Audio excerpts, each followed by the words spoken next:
Betrayal doesn't arrive loudly. It doesn't kick the door in. It slips in quiet, disguised as familiarity.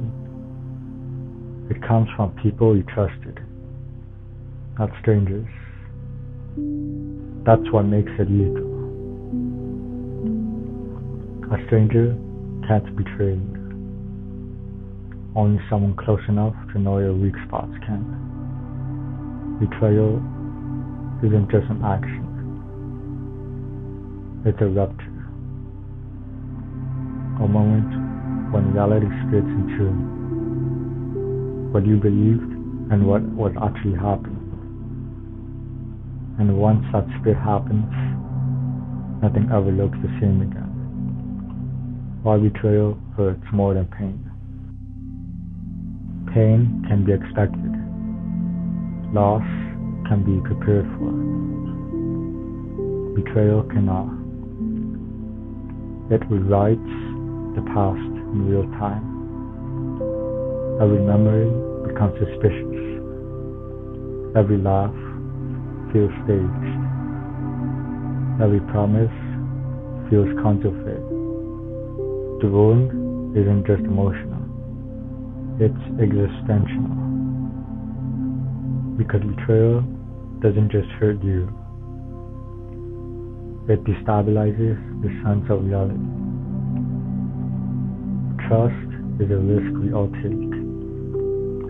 Every relationship begins with a gamble. We hand someone access to our inner world without knowing what they'll do with it. Trust is saying, I believe you won't use this against me. Betrayal is proof that trust is never guaranteed, only offered. And yet, we keep trusting. Because isolation is a slower kind of death. The silent aftermath. After betrayal, the world gets quieter. Not peaceful, empty.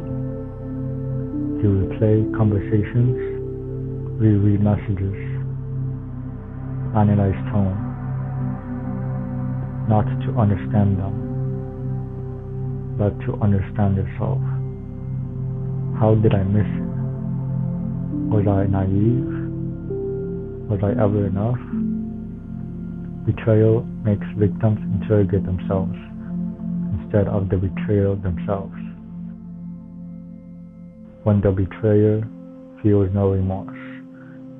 One of the hardest truths, closure is rare. Some people never apologize. Some minimize the damage. Some rewrite history to avoid guilt.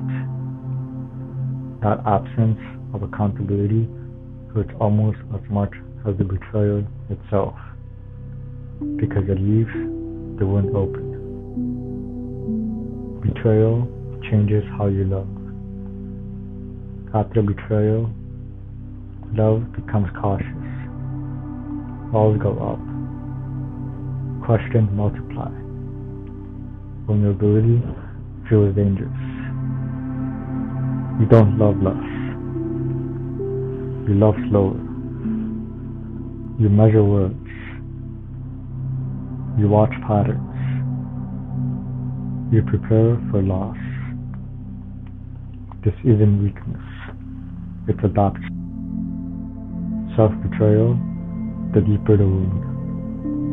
The most painful betrayal is often the one we commit against ourselves. Ignoring red flags.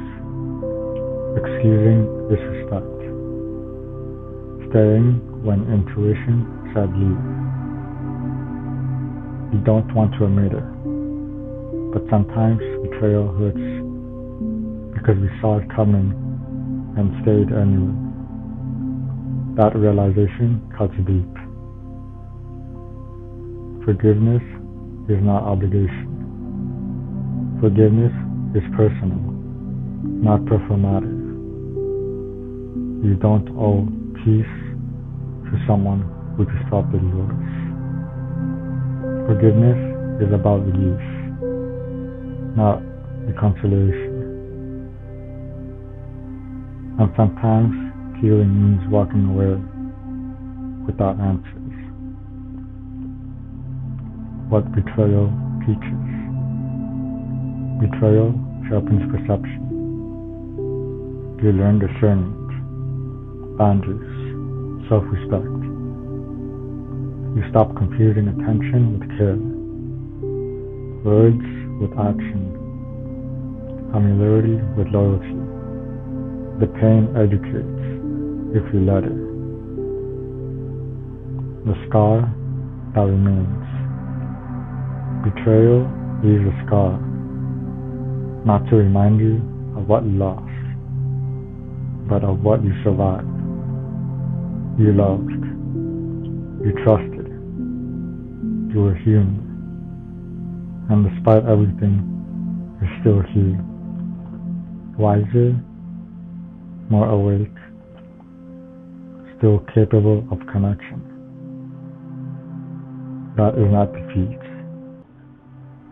That is endurance.